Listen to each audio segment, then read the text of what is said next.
الجي دي اند تي هو العلم اللي بيتكلم في البيزكس بتاعة الدايمنشنج والتوليرانس. حتى الاختصار بتاعها جيومتريك دايمنشنج اند توليرانس. طيب يعني ايه اصلا؟ هو العلم هو سبيشالايزد شوية مع المصممين تحديدا، وممكن الناس بتوع الجودة، بس هو المعني بيه اكتر المصمم. ليه؟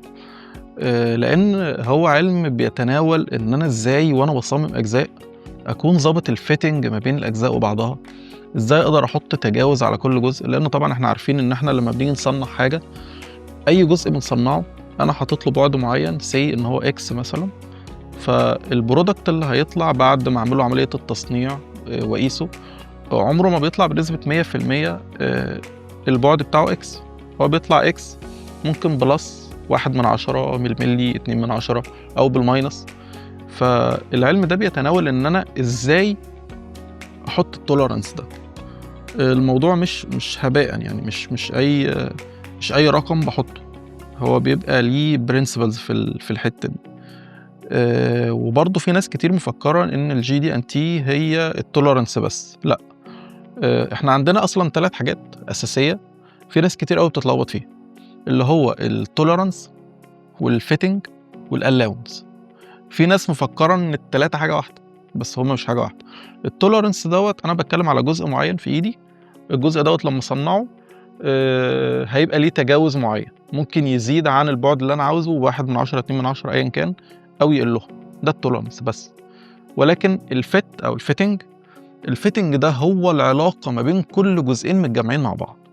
فانا كده بدات ادخل جزء تاني والجزئين متجمعين مع بعض، وهل العلاقه اللي ما بينهم دي هيبقى فيها تداخل ولا هيبقوا فيهم لوزنس في بعض، سايبين من بعض او بيتحركوا بسهوله جوه بعض. فده بنقول عليه الفيتنج، اللي هو جزئين والعلاقه ما بينهم. الحته اللي بعد كده بقى الالاونس.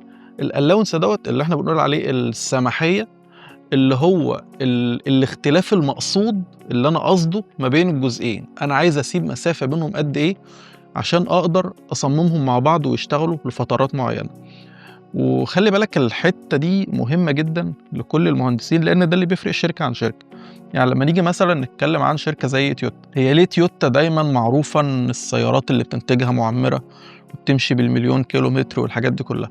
لان وهو بيصمم الاول هو راعى كل النقط دي، هو راعى ازاي يعمل فيتنج صح، راعى ان التوليرانس بتاعه لما يوصل لرقم معين، وبعد كده بالرغم من التوليرانس او التجاوز اللي في الجزء ده لما جمعه مع جزء تاني هو برضه محقق نوع الفيتنج اللي انا عاوزه. لان احنا قلنا الفيتنج فيه انواع، فيه تداخل، في حاجه بيبقى فيها لوزنس، في حاجه محكمه، الحاجات دي كلها. فهو مراعي كل النقط دي، فبقى عارف ان هو محقق فيتنج والاونس معين لما يشتغل بيه مش هيبقى فيه وير بيحصل على الاجزاء، فتقدر انها تعيش فترات اطول. لكن في شركات تانية، مش هنقول الشركات الصينيه لانها طبعا بدات تتطور، بس في شركات كتير ممكن زمان الموضوع ده كان منتشر اكتر، هو بيشتغل على الابعاد زي ما هو راسمها، ما خدش في الاعتبار ان انا عشان اجمع الجزئين مع بعض فانا راسم جزء مثلا 10 مللي فعايز اركبه في جزء تاني. طب الجزء التاني ده هيبقى 10 مللي؟ اكيد لا، لان لو 10 مللي و10 مللي ما هم مش هيركبوا في بعض، لان الاتنين قد بعض بالظبط. فانا عامل جزء منهم 10 مللي، فالتاني هيبقى مثلا 10 و1/10، 10 و2/10، على حسب بقى درجة السماحية المطلوبة ما بين الجزئين. فحتة الجي دي ان تي دي هي مهمة جدا، وعلم لازم اي حد بيفكر في مجال التصميم لازم يكون فاهمه قوي.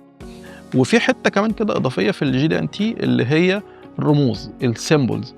ان انت لما بتيجي تقرا رسمة بيبقى عليها رموز كده، لازم تبقى عارف ايه هي الرموز دي. طبعا بيبقى فيها اشكال، كل رمز بيعرفك نوع السطح ده ايه. يعني مثلا بتلاقي علامة خطوط عدلة، فدي بتعبر عن الاستقامة أو درجة الستريتنس اللي في الجزء.